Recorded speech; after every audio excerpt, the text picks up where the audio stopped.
and then I'll kick it over to you, David.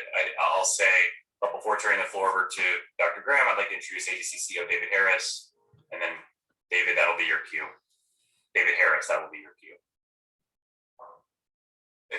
And then I just want to make sure, David, that I will not come back on after you. There are two Davids on this conversation, so which one? David Harris. David Harris.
Hello, everyone, and thank you so much for joining us today. Welcome to Advocacy Anywhere.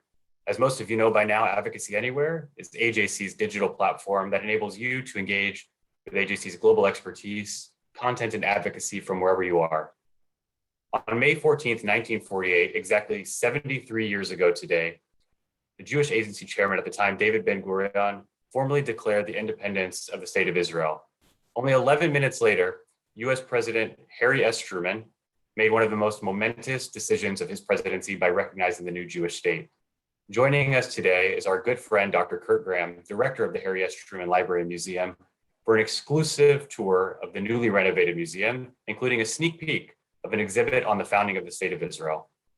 But before turning over the floor to Dr. Graham, I'd first like to introduce American Jewish Committee CEO, David Harris, who joins us to provide a special message that relates both to the Truman legacy and to Israel today.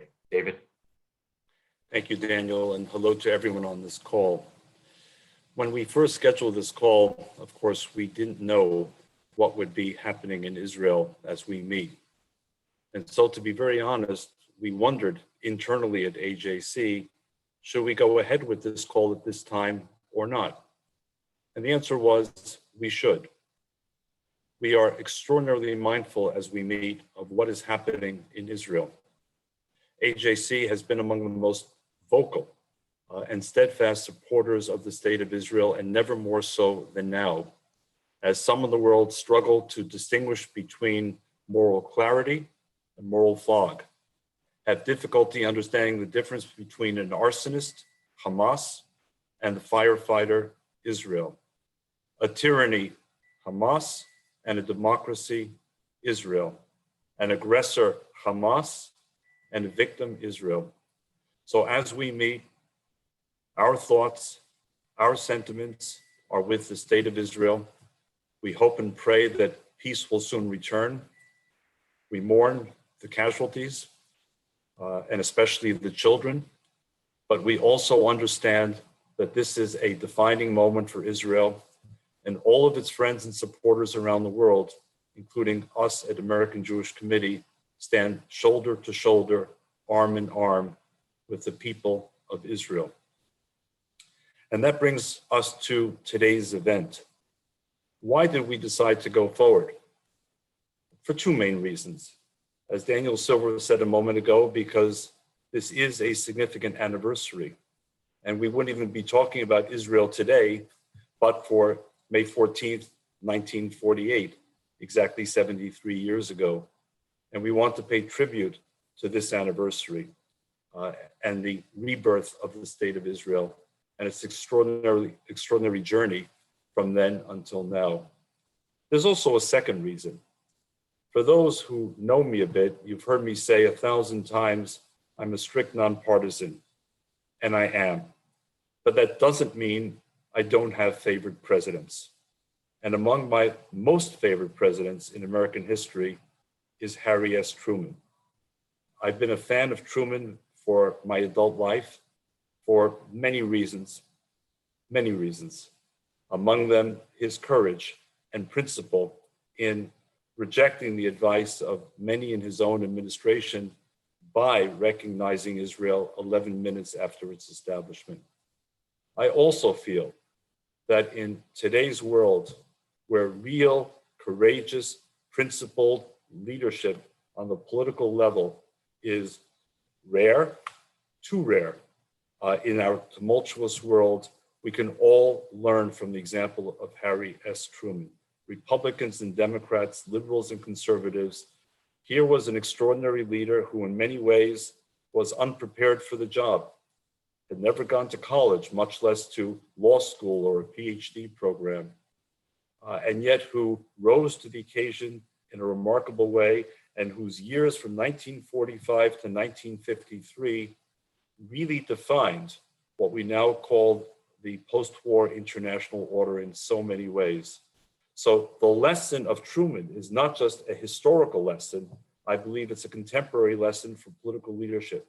And I will add that if there were more Harry Trumans today, I would be more confident as I look around the world that there'd be more leaders of principle who would speak up clearly and unambiguously in support of the State of Israel as it faces this relentless enemy. And that brings me to the pleasure that I have in introducing Dr. Kirk Graham, who will be our host and tour guide and scholar for the rest of this session. Kurt and AJC have been friends for a number of years.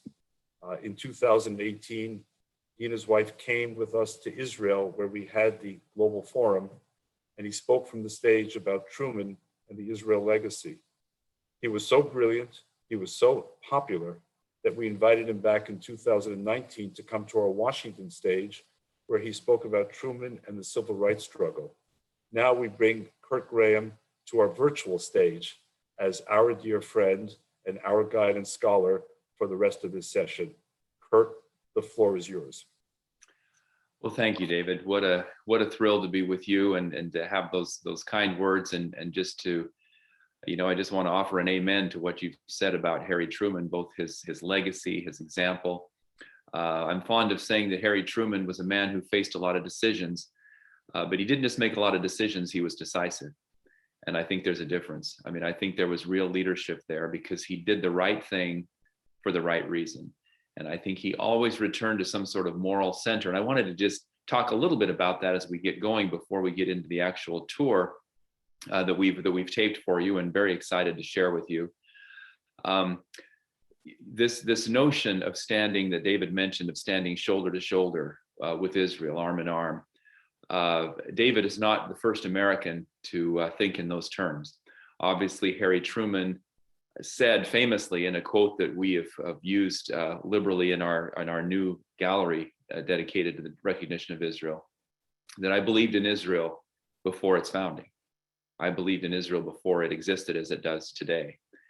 And for Truman, this was the long arc of history coming to fruition, coming to bear on this moment of time over which he presided. There are a lot of reasons we can look at as to why Truman did what he did. There are political, historical reasons, moral reasons, personal reasons that all came together in and around this decision in 1948. Now, that doesn't mean that this decision was undertaken without the potential of great personal risk and great political risk. I mean, the man literally put his presidency on the line when he did two very important things in 1948, recognized Israel in May, and then desegregated the armed forces and the federal workforce in July. Two very risky propositions in 1948, if you think about the state of America at that time, going up for re-election that fall. And so this was, and he famously said at one point, "I'd rather be right than be president." And, think about that statement for a minute and think about how many elected officials today who would trade their office for the moral certitude, for knowing that they had done the right thing. And I like David, I tend to be, I think of myself as very centrist. I'm in an apolitical position. I don't advocate for a party or for a group or for a particular candidate ever, but I look far and wide across the spectrum to find Truman's equal, and my search seems to be in vain. I don't believe that there are people like that anymore. And I think there are good people in the system, but I think the system even prevents some of our brighter stars from shining in that way. Just quickly a little bit on the history before we get into this. We will in the tour, you'll see a section. It's kind of the center portion of the gallery. It's kind of the midway point where Truman's recognition of Israel gallery comes together, and you'll see we have you won't get to see the film. You're gonna have to come in person to see we have a wonderful piece that was narrated by Judy Woodruff of the PBS NewsHour. She did a remarkable job for us on that piece, and it really tells the story not just of the nation of Israel and its struggle to come to be, but of the back and forth in Harry Truman's own cabinet, his own State Department, his own administration. Famously, General Marshall, who was his Secretary of State, was very much opposed to this notion of recognition for a lot of political, geopolitical reasons, oil, I mean, lots of other things that he was concerned about. And, but another little Truman anecdote I just can't help but share at this moment that David McCullough captured so beautifully in his biography of Truman had to do with when Truman was deciding to appoint Marshall, whom he revered, a great American hero and great hero, and Eisenhower's mentor as well. And as he did that, as he decided, I want to appoint Marshall, one of his other advisors said to him, "Mr. President, be careful. If you appoint General Marshall, people will soon say that he would be a better president than you." And he said, "He would be a better president than I am. But that's not the point. I'm the president, and I need to be surrounded by the best people." And so again, there's a level of humility about the way Truman approached these things that I just find so refreshing and so reassuring.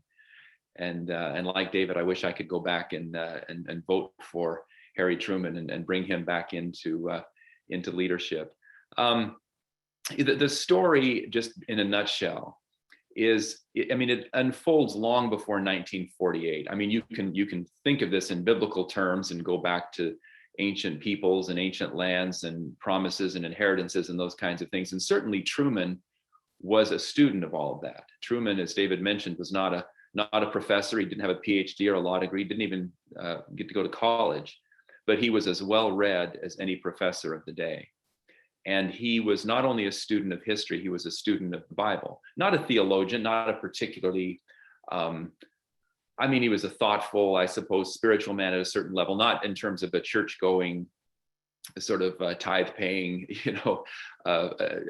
excited member of a particular faith. But I think that he certainly had the moral principles that were taught in a church setting, and his particular view of Christianity even led him to sort of bring that ancient and modern world together in a way that the gathering of scattered Israel for Harry Truman was not an allegory. It was not a mythological tale. It was not something that applied only to this one people. It was history. It was literal history. And he saw that history culminating on his watch. And so I think for Truman, there is that very sort of personal, I don't know if you want to call it spiritual or religious. I mean, I'll leave those, you can each choose what adjective you'd like to insert there. But I do think that there was something very deep inside of Harry Truman that informed his understanding of a long arc of history. But more recently, his own experience as a soldier in World War I. He saw combat in World War I.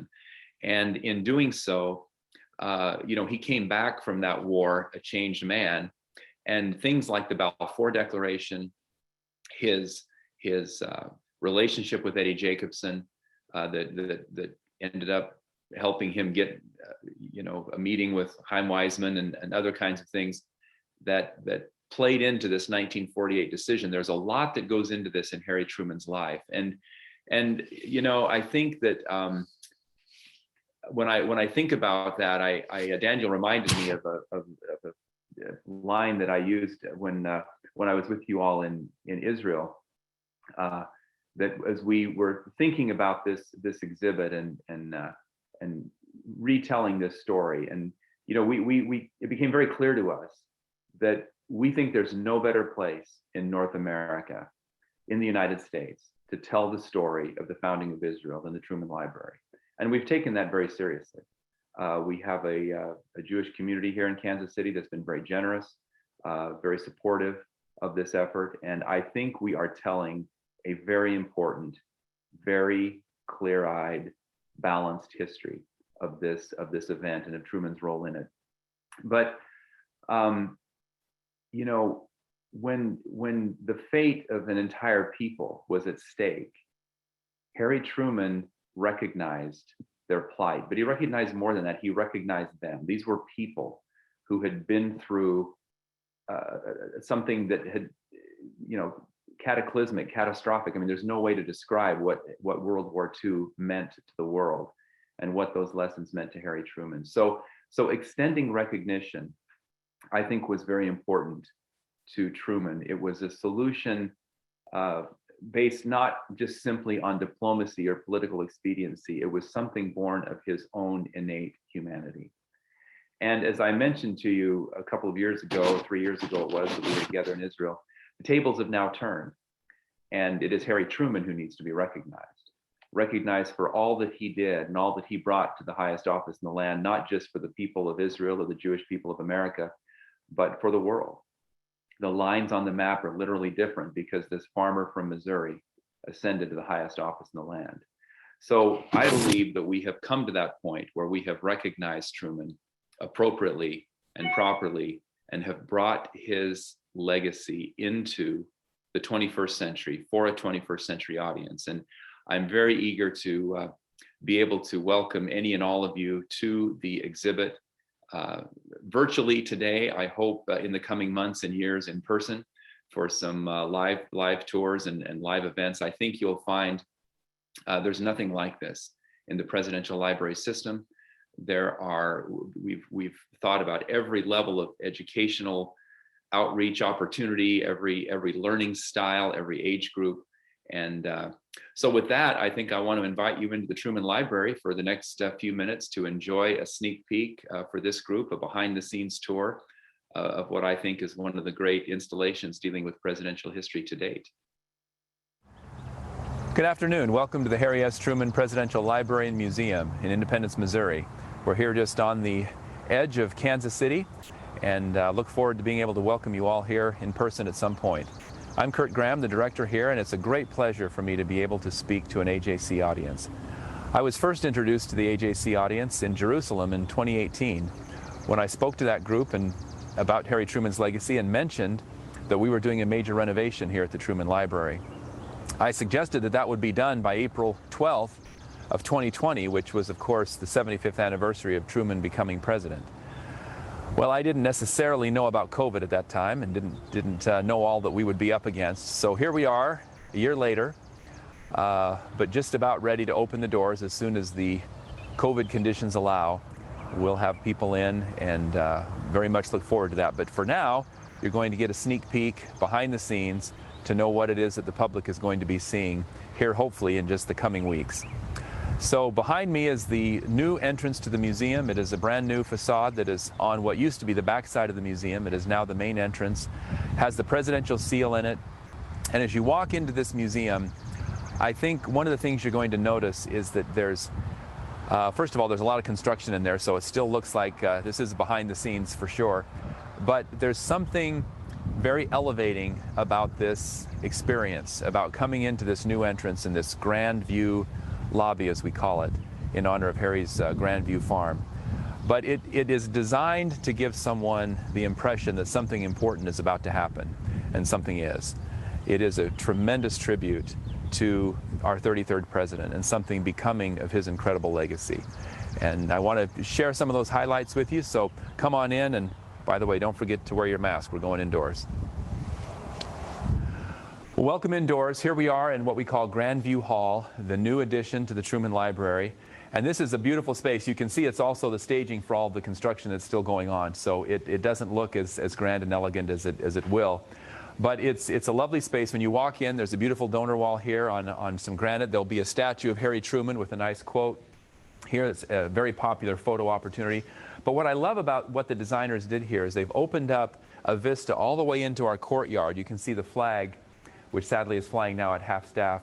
But Mr. and Mrs. Truman are buried in the courtyard. And so this nice line of sight gives you a sense of the gravesite and reminds people that that's there. It's a very, very important part of the visit. Some of the most solemn moments I've had here have been laying wreaths at Mr. Truman's gravesite with dignitaries and others, and hope that you all will get to see that when you're here. This is, we have a new museum store in this area, and there's a lovely sort of ticketing area as you come in. But this is also a place where we can have, when you all come out, we can have a nice big dinner here. We can do lots of things in this space. So this is the first thing that people see when they come in. It's a little cloudy today, but if it weren't, there's some beautiful windows overhead on the south side, and there's just a bunch of natural light that bathes in here and gives this a sense of elevation. And as I said, I think that this is finally an offering that is worthy of the 33rd president. So once you've entered the Grand Hall and you make a turn here after you get your ticket, you're going to enter the exhibit. And the exhibit begins in 1945, when Harry Truman reluctantly becomes vice president. And then suddenly, after just 82 days, Franklin Roosevelt dies. And it sets up this question, who is Harry Truman? The world really didn't know who he was. We think of Truman as we think of him today and all the great things that he accomplished. The reality is he was a farmer from Missouri who found his way to the Senate in kind of a weird way, frankly, and nobody really knew who he was. And so the question becomes, who is this guy, and can he, in their words, can he swing the job? Is he up to the task of leading the free world? And that allows us to jump back into Truman's early life and start to build the pieces of his character and his experience from a young boy forward that lead to his becoming the 33rd President of the United States. In this first gallery, we jump back to Truman's very early life, to his boyhood, and get a glimpse at who he was. One of the first things people will notice when they come in is Harry Truman's piano. He was very nearsighted and couldn't go out and play sports and run around with all the other boys. He wore glasses, and so he took piano lessons and became a concert pianist. He was a very accomplished musician. This talks about a lot of his early life. His early family roots are on this wall, about where his family came from. Harry Truman descended from slave owners. So his background is very interesting in the sense that, how did he become a champion of civil rights? The idea, as we'll see later in the exhibit, that in 1948 he recognized Israel and desegregated the armed forces, reached out to groups that had been oppressed. There's nothing in his background that would suggest that he would have a built-in empathy for people who had suffered. But he did. And it's really kind of amazing to see that develop out of these very early farming Missouri roots. We have a nice display here in the middle, too, that chronicles a major important part of his early life, and that was his courtship with the love of his life, Bess Wallace. And he wrote to her all through their early life, and even through their marriage. He wrote letters to her all the time. It's a lovely, beautiful exchange, and quite a love affair. Truman's early life, if you will, culminates in his early 30s when he makes the decision to join the war and go to World War I. He did not have to do that. He was too old to be drafted, but he said he wasn't about to be left out of one of the most important historical events in all of history. And so he finally got Bess to say yes to marrying him, but he postponed that marriage until he got back because he didn't want to leave her a widow or with someone to care for. And so he went to the war and served, and that's in the next gallery. So Truman's early life culminates in his decision to serve in World War I. And he did that, as I mentioned, in his early 30s. He was too old to be drafted. He did not need to go, but he made that decision to go. And he got promoted to captain, had a really great experience there in terms of learning that he could lead. It was through the experience in World War I that Truman came to understand that people followed him, that he had something about him. He was not a charismatic person in the traditional sense. He was not a great orator. He was not commanding in any particular way.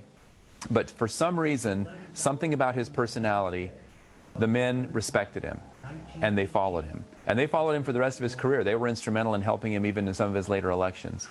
He had a group of Irish Catholics from Kansas City who were very fond of drink, and he was a Southern Baptist with spectacles, and they took bets on how long he would last. They had a habit of going through captains, and he saw it through. There were 4 presidents who served in some aspect of World War I. Harry Truman is the only one who saw combat. And he came home convinced that he had some leadership skills, and he married his sweetheart Bess finally almost immediately upon his return from the war. And as you'll see in a moment, he went into business with his good friend Eddie Jacobson. Shortly after he returned from the war, Truman went into business with his good friend Eddie Jacobson. Now, Jacobson and Truman had met running a commissary on the base before they went over to France. So they had become good friends. They were essentially business partners then, and they were business partners again in a haberdashery down in Kansas City. Now, the 20s weren't a great economic time for these kinds of businesses, and they ended up losing out and going out of business. Truman did end up paying the debts on that business, by the way, but it was an important moment for him in that it was sort of an early venture. He had a new family. He was married and trying to provide, and this business was not going well. So about the time that this was all happening, Truman, his name was brought forward to the local political machine run by a guy named Tom Pendergast. Now, Truman had served in France with Tom's nephew. And so when they were looking for someone to be a judge, a county executive, basically a county commissioner, out in eastern Jackson County, which is where we are in Independence, the nephew went to Tom Pendergast and said, there's this guy Truman, you ought to think about him. He's a good leader, and he knows what he's doing. And so Tom Pendergast is known for having run the Pendergast machine. Now, machine politics in these days, we often associate that with corruption. Today, we just call it party politics. It's basically an organization that was designed to promote certain candidates, and they often would go out and recruit people to run for office, and then call in all the chips that they had with their people to get the votes that were necessary. And so Harry Truman became part of this machine in the sense that he was chosen to be a judge in eastern Jackson County. But Truman turned his attention to paving roads in Jackson County. It's a very rural area. He wanted to help modernize it. He did a lot of good as a county commissioner. And he was troubled by the fact that he had to dispense patronage. He knew he had to do that. But he also never did anything corrupt in terms of, bribes or kickbacks or whatever. In fact, he got into a little bit of interesting trouble with the machine because he refused to give contracts to people who weren't the low bidders. And they finally realized that he wasn't going to break, that he wasn't going to do that kind of thing. So Truman maintained, I think, some really great integrity, despite the fact that when he finally gets to go to Washington, which was a surprise to Truman, he wanted to be governor of Missouri. That was his goal. But they overlooked him for governor, and he was very hurt by that. But a few years later, they tapped him on the shoulder, and in 1934, he ran for the U.S. Senate and went to Washington, where his fellow senators initially referred to him as the senator from Pendergast. So in 1934, Harry Truman went to the United States Senate, and he spent a decade there. And he absolutely loved the Senate. He won over his colleagues, as he did everywhere else that he ever went. And so he was reluctant to become vice president. As you know, Truman was only vice president for 82 days and only met with Franklin Roosevelt twice before the president died. So on April 12, 1945, Harry Truman is suddenly summoned to the White House, and he very famously said to Mrs. Roosevelt when she said, "Harry, the president is dead." And he said, "Ma'am, is there anything I can do for you?" She said, "The question is, Harry, is there anything we can do for you? For you're the one in trouble now." And I think Truman knew exactly how much trouble he was in. When you look at the look on his face and when you see moving images of this time, he and Bess both are like deer in the headlights. It's a very, very unsettling time for them. They're not only grieving the loss of Franklin Roosevelt, but they have to follow Franklin Roosevelt and Eleanor Roosevelt in their respective roles. And it was a tall order. It was a lot to ask. But Truman, more than anybody else, experiences what we might call on-the-job training. We've all started big jobs before and wondered how we would do. Harry Truman, the first 4 months of his administration, one historian recently said, never has so much history been shoehorned into so little time. When Truman becomes president, he starts down a path toward ending the war. Harry Truman's first 4 months in office culminated with one of the biggest decisions for which he is associated, and that was the dropping of the atomic bombs in Japan. Harry Truman is the only man who knows what it's like to send over 100,000 people to their death at one time. And it was a very sobering, somber thing for him, but he knew he had to end the war. And we struggled as a museum to know how to deal with that issue. You can't skate around it, you can't ignore it, obviously, and yet you've got to be very sensitive to how to handle that. And so we came up with what I think is going to be a very compelling way of dealing with this. In this center case here, this cylinder, will be a safety plug that was in the bomb that went off over Nagasaki. It's about a 2-inch wooden piece that went inside the bomb, and in the course of dropping the bomb, the airman pulled the plug out, probably stuck it in his pocket, put the activation plug in, went through the protocols, released the bombs out the back of the plane. Now remember, they didn't know if the blast would be so significant that it would rattle the plane apart. They were in parachutes. They didn't know if they would live. So the last thing on his mind was this artifact, this piece of history that he had just retrieved and stuck in his pocket. But some years later, he called here and said, "You know, I've got this thing. Would you all be interested in this?" And it's like, my gosh, this is literally the trigger of the atomic age.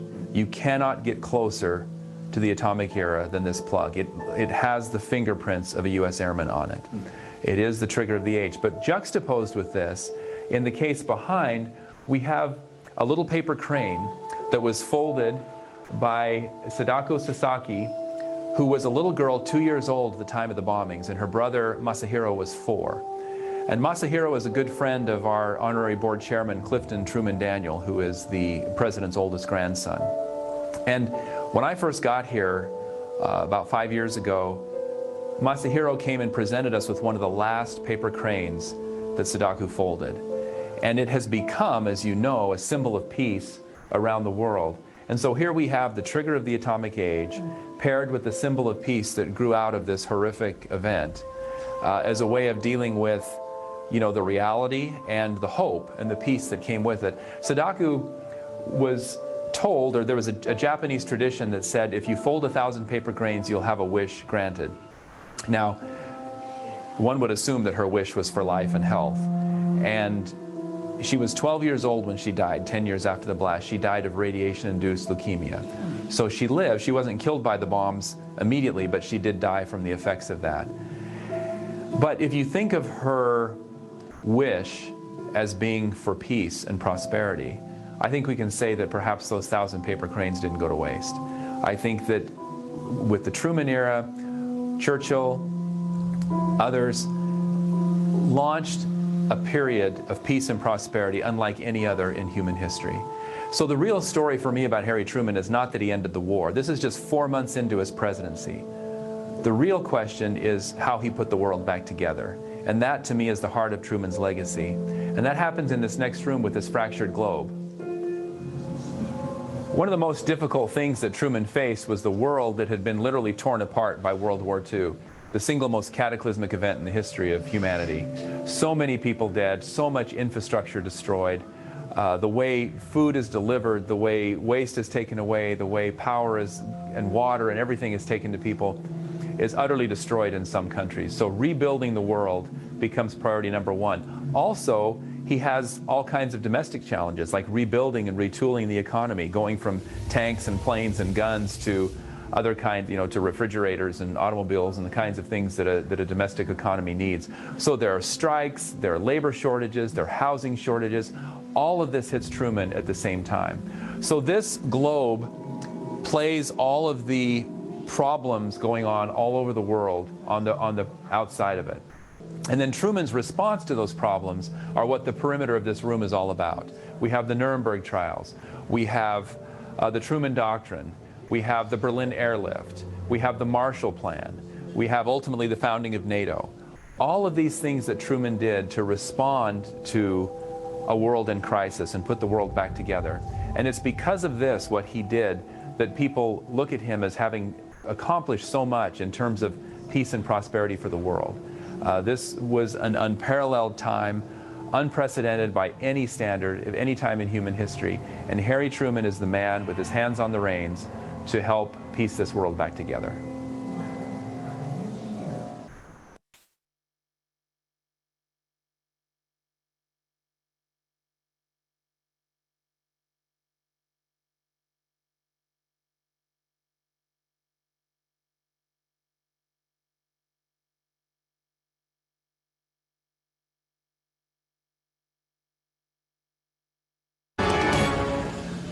So now we're in the room that is dedicated to the recognition of the State of Israel, which, as you all know, was one of Truman's very big, very important decisions. And this room is wonderful. Both, it's larger than a lot of the other galleries, and it just worked out that way because it's about the midway point through the exhibit. So we put in a kind of a nice, larger seating area here, partly because we have a wonderful show that is narrated by Judy Woodruff, a film that tells the story of the founding of Israel and Truman's role in that. But also because we need a place to be able to corral a bunch of third graders and sit them down and give them some instructions for a scavenger hunt or something like that within the galleries. So this is kind of a resting place, if you will, kind of a midway point where people can sit down, enjoy the film. But then this room also has traditional artifacts on display and also the story through panels and things around the side. So I think the story of Israel is really well covered here. one of the impetuses behind our doing this major renovation was there were several aspects of Truman's legacy that were maybe mentioned before, but not in any great depth. And so with that, things like the recognition of Israel, his civil rights legacy, his World War I service, and certainly the Korean War, those were all kind of underrepresented. And now I think we've remedied that with this multi-million-dollar makeover that really gives the depth and the texture to Truman's experience. And I want to just draw your attention to this case. This is a very traditional museum-type display, but it has some very important artifacts in it, including a very special Torah and Menorah that were gifts to Truman from Chaim Weizmann and Ben-Gurion, respectively.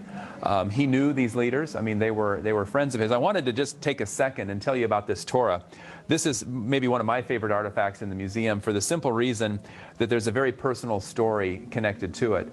When Weizmann was coming to America to go to the White House to meet the president shortly after the recognition, he desperately needed a gift to take to the president. And so he called a rabbi in New York named Louis Finkelstein.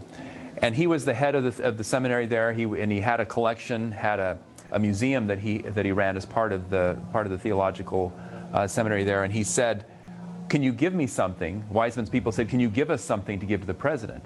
And he said, "Well, I can't just take something out of the collection. I mean, it's not mine. I can't just, do that. That wouldn't be ethical." He said, "But I do have a Sefer Torah that was commissioned and done for my son's bar mitzvah." This boy was about 20 by that time, but when he was 13, he had been made a gift of this Torah. But it's so valuable, you don't just leave that on the coffee table. I mean, it was in the vaults where it would eventually be displayed. So he owned this, and he figured he could part with this. And so I've met the rabbi. He became a rabbi himself, this young boy. His name is Ezra Finkelstein. He was 13 years old when he got this Torah, and about 20 when it was gifted by his father to Chaim Weizmann and then to the president. And what's really remarkable about that is I asked Ezra, "When did you find out that your father was going to give your Torah to President Truman?" And he said, "When I saw the picture on the front page of the New York Times with my Torah, I knew that." And he said, "I took it as a compliment that my father knew I would be okay with that." But, I was able to go to Philadelphia to the National Museum of American Jewish History last year, just before COVID. And we loaned this Torah to the museum to display there for about 6 months. And as we took it there, at the beginning of that loan, it was the 80th anniversary celebration of Rabbi Finkelstein's bar mitzvah. He's 93 years old, sharp as a tack, lives in New York City, and just became the dearest friend over this experience. We were there, and we were able to unveil the Torah in his presence for the first time in more than 80 years, and he choked up. I mean, he teared up to be reunited with this artifact. And the story goes that some of the Jewish leaders from New York thought this would be such a nice artifact, since it had been in Truman's possession, to display at one of the many Jewish museums or at the seminary or somewhere. And they said, "Well, Mr. President, don't you think it would be wonderful if we had this to display for our people to see?" And Truman snapped back, "Don't you think it would be wonderful to have this in my library, so people who come to see my story will have this to enjoy?" In other words, Truman wasn't about to budge. He wasn't about to give the Torah back, and he loved having this. He valued these gifts. And as I said earlier on when we were in the room about his youth, Truman is such an unlikely champion of civil rights. This gallery and the adjoining gallery that talks about his incredible civil rights legacy, the first president to address the NAACP, the first president to coin and use the term civil rights. He had a sense of an oppressed people needing a champion. And for whatever reason, Harry Truman, through some moral center of his own, moved forward to become that champion.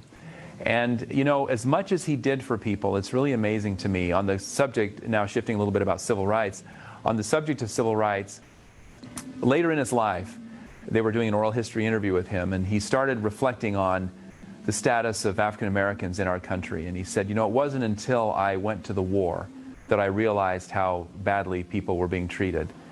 And of course, he came from a slave-holding family. He grew up in Missouri. He said, I just assumed that's the way things were. He said, I tried as president to do as much as I could to help improve their plight. But sometimes when I think back on these things, I wish I had done more. And I think that is just the most telling quote of almost anything that he ever said, because as much as he did, he still recognized that there was work to do. And as we see in this room, there's still work to do in the Middle East. There's still work to do domestically when it comes to race relations in our own country. And would that we had a Harry Truman to lead us through that work. This museum attempts to encapsulate whatever it was about him that made that kind of thinking possible. And it's, I think, a real tribute to him. He would have been uncomfortable with this much focus on him. But it's important, I think, for us that we recognize that there was a time when such leadership existed.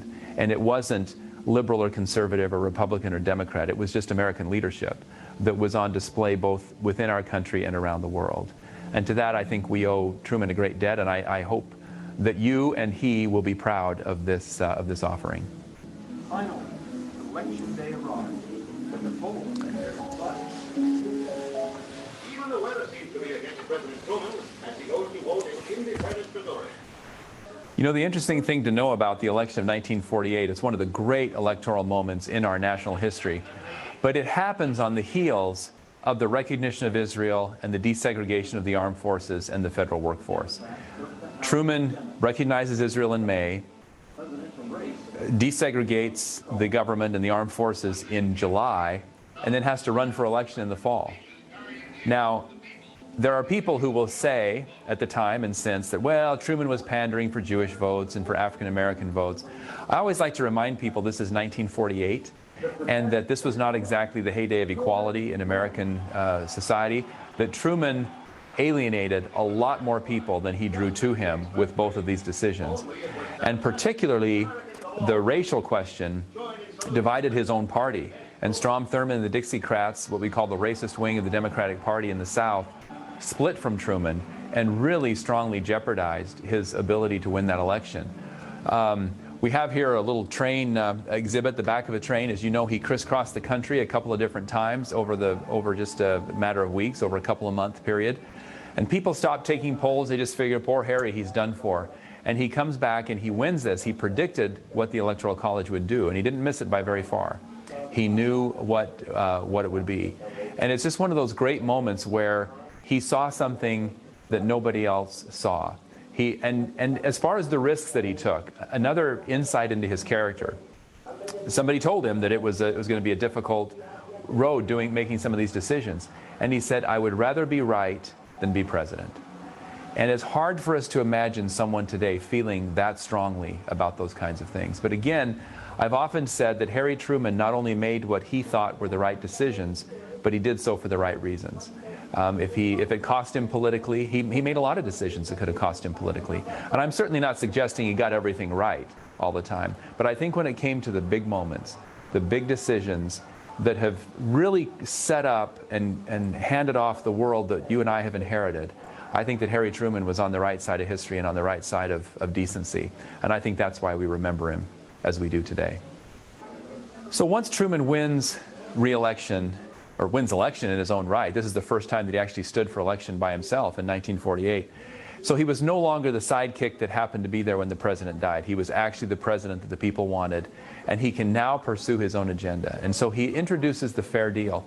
What's interesting about the fair deal is you look at all of these things, farm aid, civil rights, taxes, national health insurance, affordable housing, labor, Social Security, antitrust laws. Think about today the big tech companies that are always, education.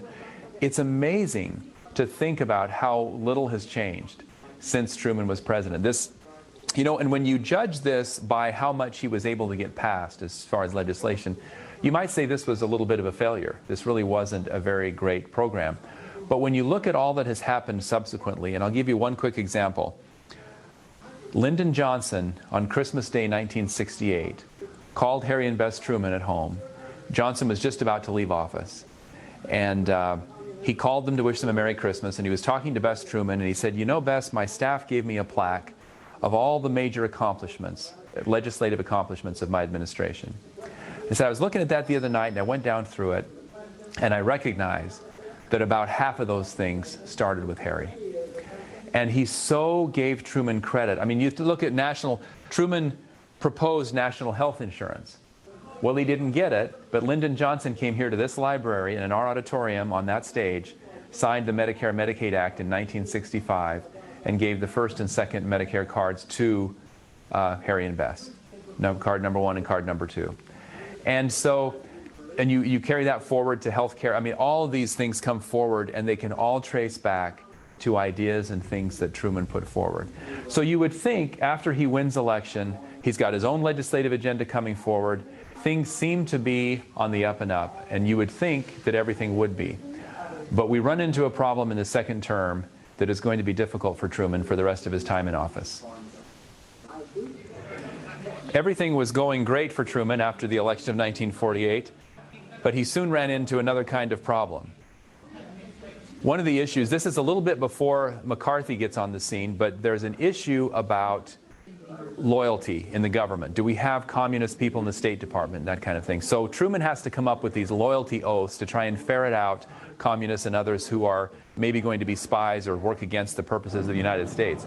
So what we've done here that's very interesting is we put together this loyalty oath test. It's a game where 6 people sit around this table, and the way it worked in those days is if you were suspected of being disloyal to the country or a spy or something, you would be brought before a board of your peers, and they would ask you questions designed to ferret out whether you were a threat or not.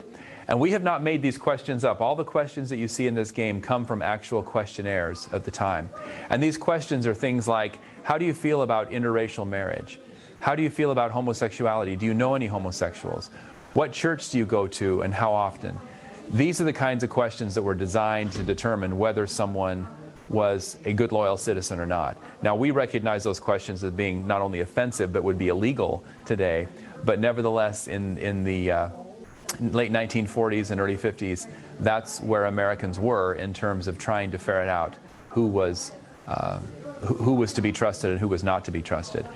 Now, Truman would have gotten through that, and everything would have been fine, but for a phone call he received in 1950 when he's home here at Independence. An advisor was on the other end of the phone when he picked it up, and he said, "Mr. Truman, Mr. President, I have some very serious news. North Korea has invaded South Korea." And from that point on, Truman's presidency would be changed. He had a major series of decisions and very serious events to face that really prevented him from realizing a lot of the dreams that he had, I think, for his second term. So when Truman ended his presidency in 1953, when Dwight Eisenhower is elected president, Truman did not run again, so he served all but 82 days of 2 full terms, so he figured he'd had his fair share. He returned here to Independence and did what no president had ever done. In his post-presidency, he built this library. And this was the first purpose-built post-presidency. It was the focus of his post-presidential life. And he had an office here. He came here for many, many years, up until his death in 1972. This library was dedicated in 1957. Took about 4 years to build, the original structure here. And after it was built, Truman commissioned local artist, very famous Midwestern painter Thomas Hart Benton, to do this mural that really encapsulated in Truman's mind the importance of Independence, Missouri, his hometown. Truman could have built this library anywhere. He had offers for property in other places, but he wanted to come back to Independence. And so he came here, built this library, and wanted to acknowledge and honor the fact that Independence was the jumping off point for westward migration. So that's what you see in this mural. You know, this isn't a mural about Harry Truman. It's not about the White House. It's not about politics. It's about westward expansion, which Truman was very proud of. Now, this mural is dated both in terms of its approach, its context, but also the style. But it is a very iconic style, and it's a piece that people remember. Anybody who's ever been here will remember this. It's stunning, the colors, the size. It's really a very beautiful piece. And Truman told Benton, paint democracy. That was the only charge that he gave him. And so now this would not be our definition of democracy today, but it's interesting that from that era, about 1960 that this was put in, this is what they would have been focused on. Now, it's interesting to note also that we have commissioned a statue of Harry Truman to go into the Rotunda at the Capitol. As you know, every state has two statues in the U.S. Capitol. And believe it or not, Missouri does not have Harry Truman in the Capitol.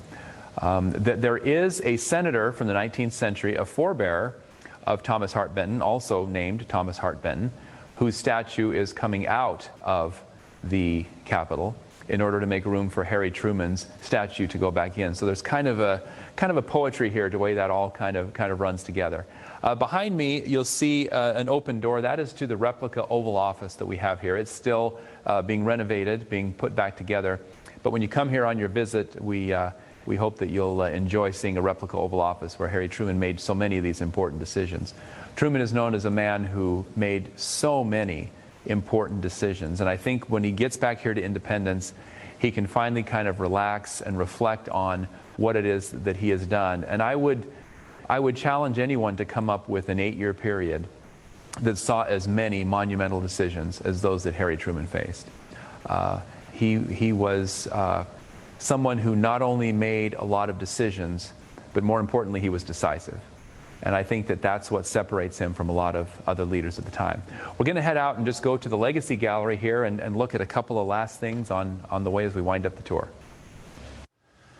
So as we conclude the overview of Truman's life and his legacy and his presidency, we end with a gallery here that we call the Legacy Gallery. And it's very interesting to me that unlike any other president, Truman is beloved on both sides of the aisle. I mean, one of the things I say to people often is the greatest thing about being in the Truman business is you really can't offend anybody. People on the far right, people on the far left, people in the middle, they all go back and look to Harry Truman as a model of good decision making, a model of good behavior, and a model of how to lead. And so I have yet to meet anyone who is critical of, not maybe critical of an individual decision, but in terms of the overall legacy, the way Truman conducted himself in public life, the way he returned to his hometown. He said he never forgot who he was or where he came from or where he was going back to. And he came here without any fortune. He left office with no more money than he went into office. He raised enough money to do this library. You know, we wish he'd had the zeal that modern presidents have now when they leave office and raised, several $100 million for us to have it in endowment. He didn't do that because he just needed what he needed to build the building, and that was that. But he didn't have Secret Service protection at first. He did not have a staff. He did not have a pension.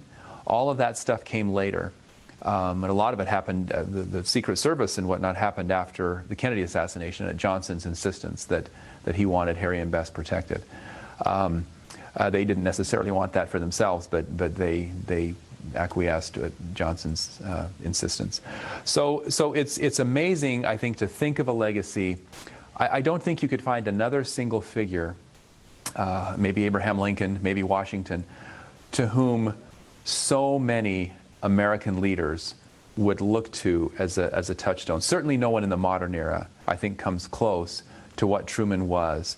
Both, the man, the myth, the legend. I mean, everything about him fits what people aspire to, or at least claim to aspire to today. Let's get one final thought from Walter Cronkite just around the corner here. As we conclude the museum tour here, and as visitors are on their way out of the museum, you see over my shoulder the inner courtyard where we started, where Harry and Bess Truman are buried. You see the flag out there.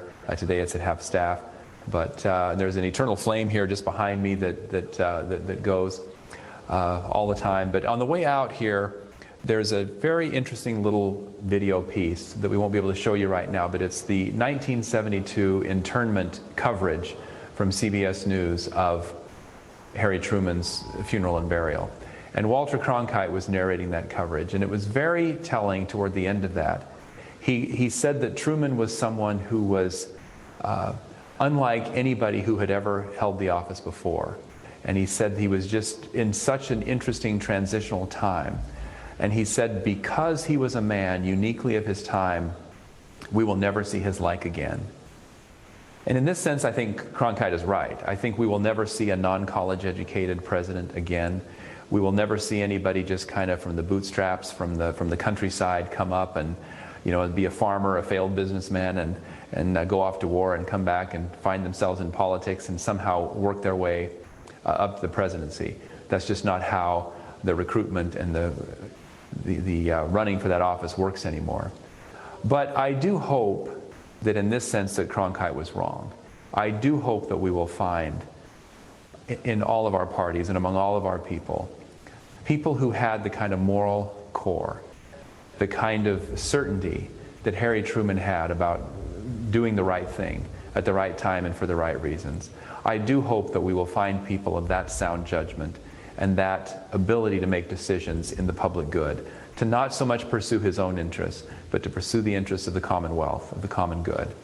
And in that sense, I think Harry Truman is a president who represents in the 20th century what the founders always had in mind. When you go back to the revolution and the early founding, you read about what they had in mind for public service. I think they envisioned Harry Truman. I think that he is the man that they would most point to in our century, in our time, to be able to say, this is what we meant when we said a disinterested public servant who could put the good of the whole ahead of his own self-interest. And so with that, we leave you with Walter Cronkite, and appreciate so much getting to speak to this group about Harry Truman, and look forward to your questions and answers. Kurt, thank you so much. That was truly spectacular. And I'm sure I speak for all of us when I say that we can't wait to visit Independence, Missouri, to visit you and to see what looks to be a truly remarkable museum. So thank you for giving us that insight and a sneak peek before it officially opens to the public. Well, thank you. Thank you for your time. I know we have very limited time left, but we did receive a question from Julia Steinman, who's a high school student in New Jersey, that I wanted to ask you in closing. What are some of the lessons, she asked, what are some of the lessons that President Truman's legacies might teach us about future leaders, might teach future leaders about the US-Israel relationship specifically? Well, I think, again, I go back to Harry Truman as a decision maker, and I go back to Harry Truman as a man of decency. I think he had the ability to recognize the truth, to recognize situations in real time. And I think that what allowed him to do that was the ability to suspend how a particular decision might help or hurt him in that moment. And I'm not saying that Harry Truman wasn't a politician and that he didn't think about those things. That would be naive and silly to suggest that he wasn't aware of how the public might react to something. And I'm sure he thought about those things. And I'm sure there was some calculation at times in what he did. But when it came to making big decisions, he was able to do that. And I think, to answer your question directly is to this young lady to say that you and your generation have an opportunity to hold people accountable, to make moral decision making something that is rewarded instead of something that is punished. I think that we sometimes wait for a Harry Truman to come along as if a single person can kind of fix everything for us. The reality is, I think it's Harry Truman. The lesson to me is we need to become more like Harry Truman ourselves. Not that any of us are going to run for office or become president, but we need to put ourselves in a position where our moral judgment, our decision-making prowess, and our ability to do the right thing at the right time is ever present. And when that happens, then we will hold our leaders accountable and bring forth better people. Absolutely. And I think we would all agree with that. So thank you so much. I wish we could get to so many questions that we have, but before we officially conclude, can you remind our audience when we can visit the museum, when you expect things to be up and running, and we can all come pay you a visit? Well, quickly, first of all, I want to hold everyone to that, to come and pay us a visit. The phrase I'm using now, I've been so wrong so many times about COVID and the conditions that I say we will open as soon as COVIDly possible.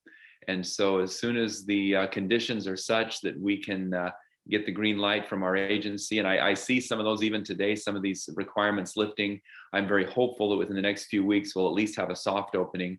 We plan for a formal ribbon cutting later in the fall with some VIP dignitaries and a proper ribbon cutting. But we look forward to that a moment. And I just want to say in conclusion, I mean, how much I appreciate this organization, the support and the interest that I've received both personally, professionally, and on behalf of our organization for the work that we're doing.